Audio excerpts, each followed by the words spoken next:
জানারুল, হ্যাঁ বলো চেয়ারম্যান সাহেব। এ কি আছে রে, পরে কি আছে সব? হ্যাঁ হ্যাঁ হ্যাঁ? দেখতে পাচ্ছি তো। এই বাইরে উঠ। চেয়ারম্যান সাহেব। এই পাদ্রী কাজল বাইরে উঠ।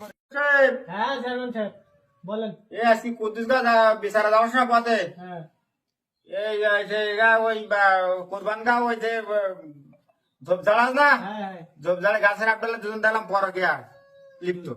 দুজন। হ্যাঁ, তা ধরে নিয়ে আসলাম। ও এখন এটা তো বিয়ে করিনি ছেলে, হ্যাঁ। আর মাই তো বিবাহিত। হ্যাঁ ও তো বর স্বামী, মানে স্বামী থাকে তো ইয়েতে পরবাসে।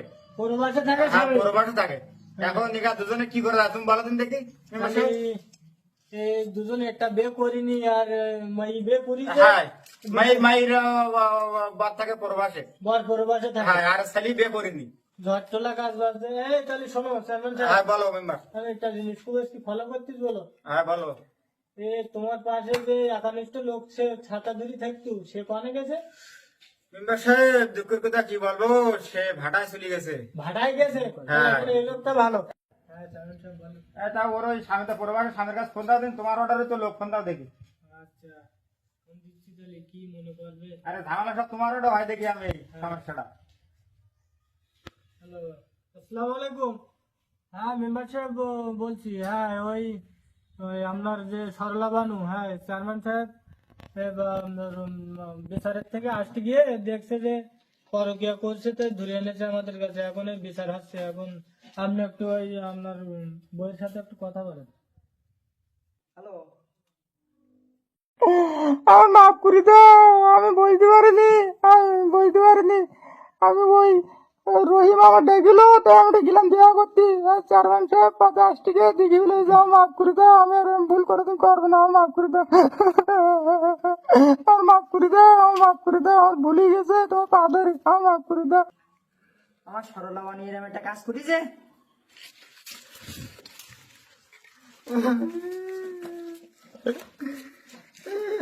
আমার এত যত্নের বউটা কি করলো, মান সম্মান সব গেছে রে।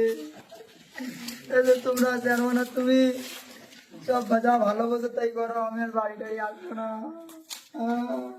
হ্যাঁ চেয়ারম্যান সাহেব, তা ওর ওই স্বামীর কাছে ফোন দিলে তা কি বলিছে? ও সে খুব একটা কান্নাকাটি করতেছে। আসলে প্রবাসী মানুষ তো, আর হ্যাঁ। বই খুব ভালোবাসে। হুম।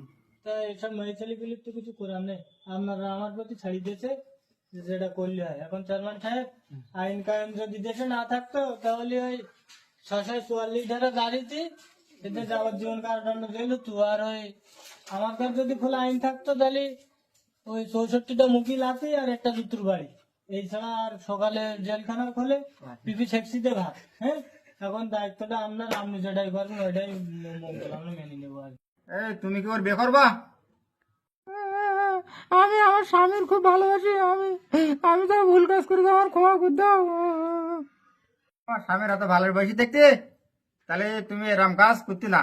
তোমার স্বামী এই পরবাসে থেকে এত কষ্ট করে টাকা ইনকাম করতিস, রাতে রাতনি দিনে দিননি, আর তুমি এই জায়গায় এই ভোগ বিলাসিতা করতে যাও আর এইসব কাজ করে বেড়েতে যাও। তোমার কাছে আমার কাছে মান সম্মান এসব বিচারে বসছি, আমার কাছে মান সম্মানে বাধা দেয়, এসব বিচারে বসা যায় না। এই তুই কি ওর বিয়ে করবি? তোর মতন মাফ করে দাও, আমি আর জীবনে এই কাজ করবো না, আমার ভুলেই গেছে, বিরাট ভুলেই গেছে। মেম্বার সাহেব সব মাপসা। এই তোর মাপ করলে পরকিয়া যারা করে তোরা কুত্তা না?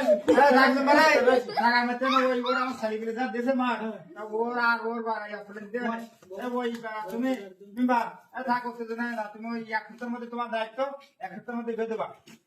তোমার ওয়ার্ডারও দুর্নাম করতেছে, আমার এই ইউনিয়নের শেষ করতেছে। ইউনিয়নের যে সমাজ নষ্ট, তোর 1 সপ্তাহের মধ্যে বিয়ে করতে হবে তোর।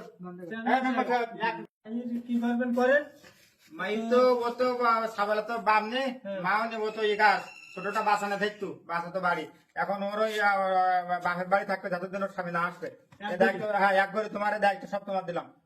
তুমি নিয়ে যাও, নিয়ে যাও। এই হাত খাবা। এই চল চল চল চল